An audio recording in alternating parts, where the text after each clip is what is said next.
It always is a bit of a problem getting rid of waste, but one outfit in Invercargill has come up with a brilliant idea which he explains is basically using green water to fix your green water problem. It's basically a solid separator with weeping wall. It's a painted system I've got here. It's a bit different than most. It's a lot cleaner than most weeping walls, and yeah, it works, which is probably the biggest difference between this and most weeping walls. But the biggest thing with the clean green system is we only used storage tanks, and very few of them. This particular guy's milking, well, he's hoping to be up to 800 cows at the end of the season, so he would have been looking at somewhere around about half an acre to an acre of storage pond, where our system being automated, yeah, we're only looking at 2 tanks.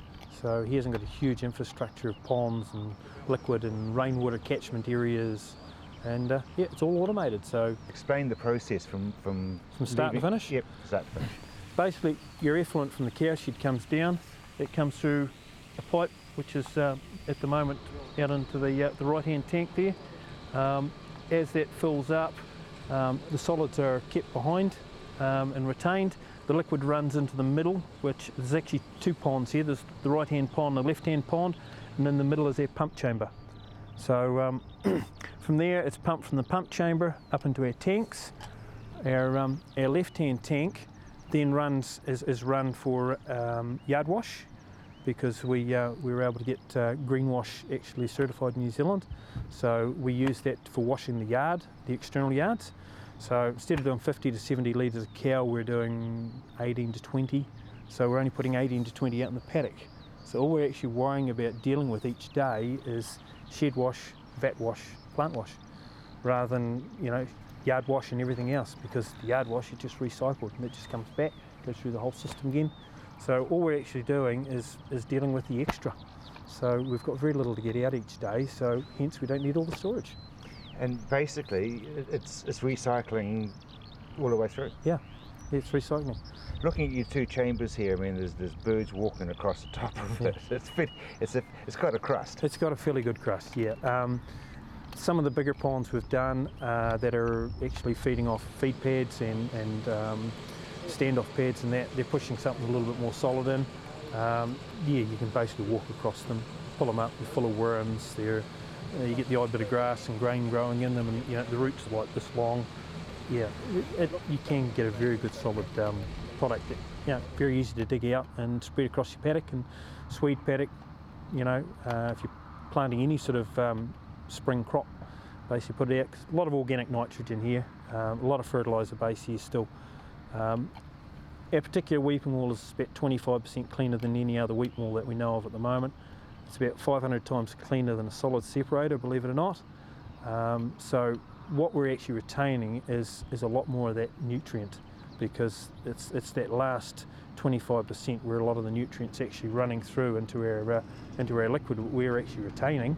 And so what we've got left is actually really good, and the liquid we're putting out is very low in nitrogen, which means that we can actually put it out to a much smaller area in the paddock, because we don't have to worry about that 250 kilograms of nitrogen that everyone's now having to conform to.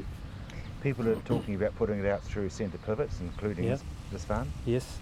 Well, this one was a bit unique for us, because what we do is we actually direct inject it into the liquid. Marky is putting out about 3,000 litres a minute, 3,000 to 3,500 litres a minute of water through his irrigator, and we're pumping in about 25 to 30 litres of effluent.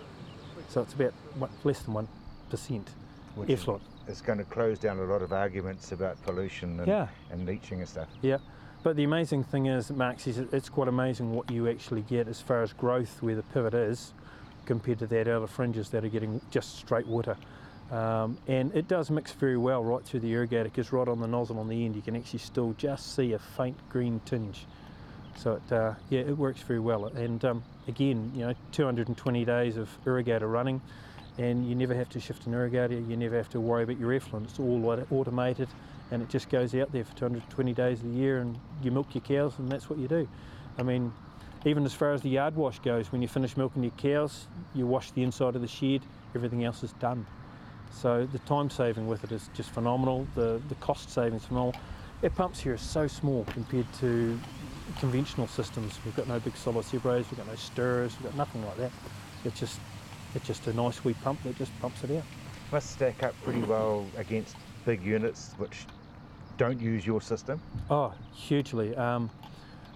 When I first developed this, I sort of called it the Rolls-Royce system because digging a pond was costing, 35,000. But now, because of the liners and the clay, then you've got to put the clay in, then you've got to put the liners in, then you've got to put the solid separators in, and etc., and it goes on, and then you've got the bigger pumps, then you've got to put in the 5 kilowatt stirrers to keep them from crusting, and some guys are looking at 250, 300,000. I mean, just to dig a pond's costing around the 200,000 for a lot of people. And I mean, this whole system, I think, I won't say what it cost Mark, but it was a darn sight less than that, a lot less than that. And you actually encourage the crusting? Yes, that's what we want. We want 100% crusting, so that when we dig it out, we've got a very dry product, so that you put it in a separator and it doesn't spill out and run out through the side. It's dry. It's just like a humus. It's soil basically with lots of worms and lots of nutrients, and that's what we want. We want this to be as dry as we can. Do you go nationwide? We're nationwide. We have been for a long time. We're actually patented here in New Zealand as well as Australia, part of Europe. So yeah, we'll hit Australia probably next year, and we'll go from there. But I mean, this system that Mark's got here is basically only the second stage of what I developed. The first stage of what I developed was a K-line system, which is quite unique. Most K-line systems only run 20 to 24 pods because that's all you can run with one pump and a reasonable sized pipe.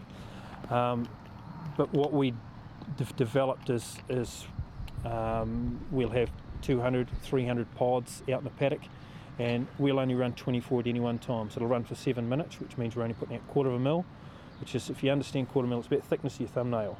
So that's what we put out for a day. And then it turns off and it'll turn back on. It'll run another set of 20 to 24 pods, and it'll put out 1/4 mil. And by the time you get around 8 groups or 12 groups, you've basically dumped everything you're ever going to produce, plus your rainwater, and still you've got surplus that you haven't used. So we're in travelling irrigators, a good travelling irrigator is doing 10 to 12 millimetres in a 20-minute pass. We're lucky to do 7 mils a month. So we don't need all that area. We don't need to worry about nitrate leaching or anything like that, because we're only just giving the plant enough to have breakfast every day. And of course those smaller ponds, as far as the weeping warbit is concerned, very small, so therefore not much rain gets in.